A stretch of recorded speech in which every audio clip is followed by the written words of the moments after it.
घन और घनमूल, cube and cube root. इसमें किसी संख्या को उसी संख्या से 3 बार लगातार गुना करने पर ये संख्या प्राप्त होती है। जैसे 2 को हम लोग 2 गुना 2 3 बार गुना करते हैं तो 8 मिलता है, यानी 8 2 का घन संख्या है। उसी प्रकार 10 गुना 10 3 बार गुना करते हैं तो 1000 प्राप्त होता है हम लोगों को, यानी 1000 यहाँ पे जो है 1000 घन संख्या है। किसकी? 10 की। जहाँ तक बात हो रूट की, तो यहाँ पे हम लोग अगर रूट में इसको दर्शाएं 125 का, यहाँ पे 5 घनमूल निकला। वो कैसे? तो 5 गुना 5 गुना 5, 3 बार 5 को लगातार गुना किया तो त्रिक जो बनता है संख्या,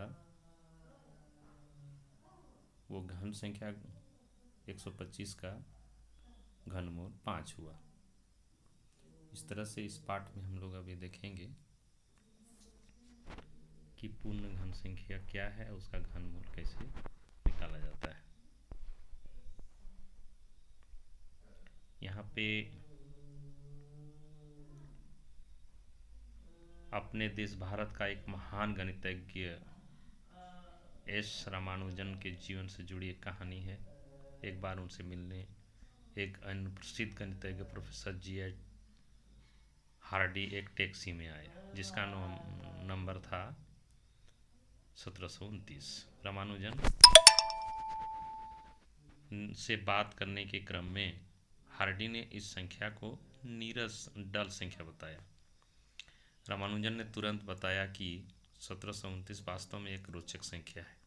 उन्होंने कहा कि यह एक ऐसी सबसे छोटी संख्या है जिसे 2 घनों के योग के रूप में 2 भिन्न प्रकारों से व्यक्त किया जा सकता है। वो कैसे? तो 1729 बराबर 1728 जोड़ 1, यानी 12 का क्यूब प्लस 1 का क्यूब, और दूसरी तरह से 1000 जोड़ 729, यानी 10 का क्यूब प्लस 9 का क्यूब। तब से इस संख्या 1729 को हार्डी रामानुजन संख्या कहा जाने लगा। हमें याद रखना है कि हार्डी रामानुजन संख्या इनमें से कौन है, तो हम लोग को 1729 याद रखना होगा, हार्डी रामानुजन संख्या। तो इस तरह से प्यारे बच्चों, रामानुजन को संख्याओं से बहुत लगाव था। वे अपने संपूर्ण जीवन में विभिन्न संख्याओं से खेलते थे और संख्याओं से संबंधित रोचक खेल खोजते रहते थे। वे वह संख्या प्राप्त की होंगी जिन्हें 2 वर्गों के योग और साथ ही 2 घनों के योग के रूप में व्यक्त किया जा सकता है। घनों के अनेक ऐसे रोचक प्रतिरूप हैं। यहाँ हम घनों, घनमूलों तथा इनसे संबंधित अनेक रोचक तथ्यों के बारे में सीखेंगे। वे आकृतियाँ जिसकी 3 विमाएँ होती हैं ठोस आकृतियाँ कहलाती हैं। जैसे घन, क्यूब इंग्लिश में बोलते हैं। घन शब्द का प्रयोग ज्यामिति में भी किया जाता है। घन एक ऐसी ठोस आकृति है जिसकी सभी भुजाएं बराबर होती हैं। 1 सेंटीमीटर भुजा वाले कितने घनों से 2 सेंटीमीटर भुजा वाला एक घन बनेगा? 1 सेंटीमीटर भुजा वाले कितने घनों से 3 सेंटीमीटर भुजा वाला एक घन बनेगा? निम्नलिखित कुछ संख्याओं को देखिए। 1 सेंटीमीटर 1 बराबर 1 गुना 1 गुना 1, यानी 1 क्यूब। 8 को 2 गुना 2 गुना 2 3 बार किया, 2 का क्यूब। इस तरह से 27 को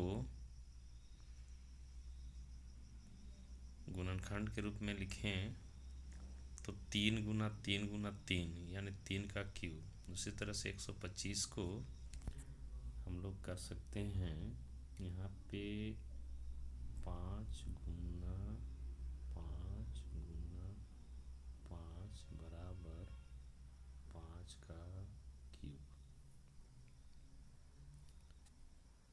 इस तरह से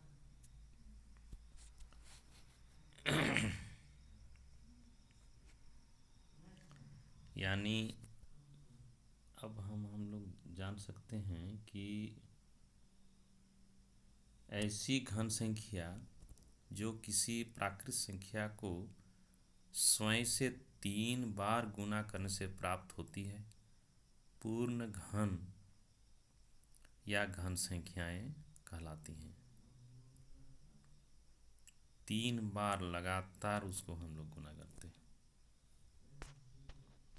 जैसे 27 को 3 गुना 3 गुना 3 लगातार गुना की, इसको 3 का क्यूब के रूप में भी दर्शाते हैं। यानी यहाँ 27 जो है ये घन संख्या है और 3 इसका घनमूल होगा।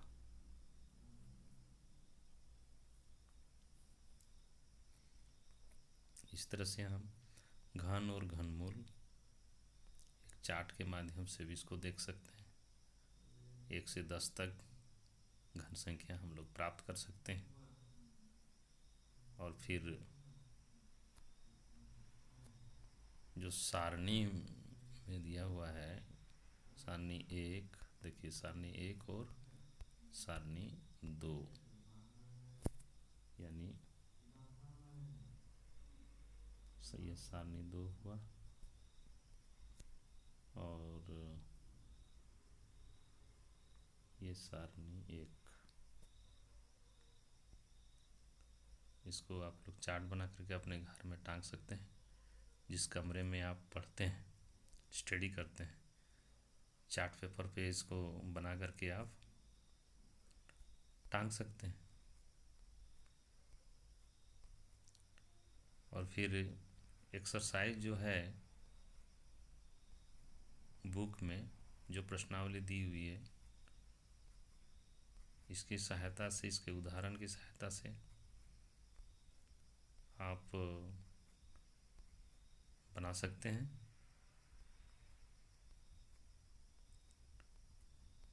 और जहाँ कहीं भी आपको दिक्कत महसूस हो, आप हमें फ़ोन के माध्यम से या फिर कमेंट करके सूचित कर सकते हैं।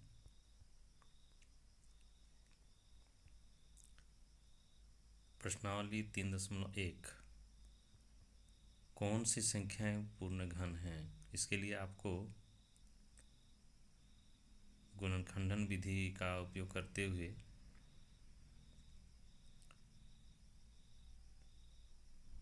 इसको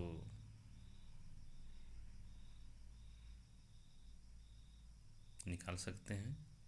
जैसे 1000 का ये पूर्ण घन है, 3087 है कि नहीं, इसके लिए आपको अभाज्य गुणनखंडन निकालना पड़ेगा और उससे देखना पड़ेगा।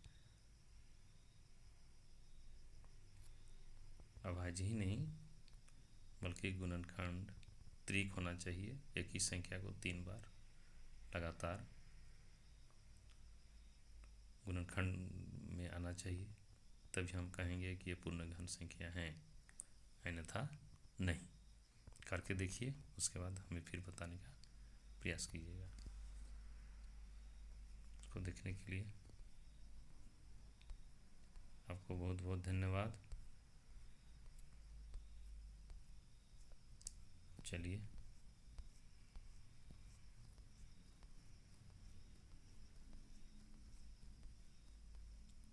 गणित को जितना अपने हाथ से बनाइएगा उतना ही सबसे अच्छा है।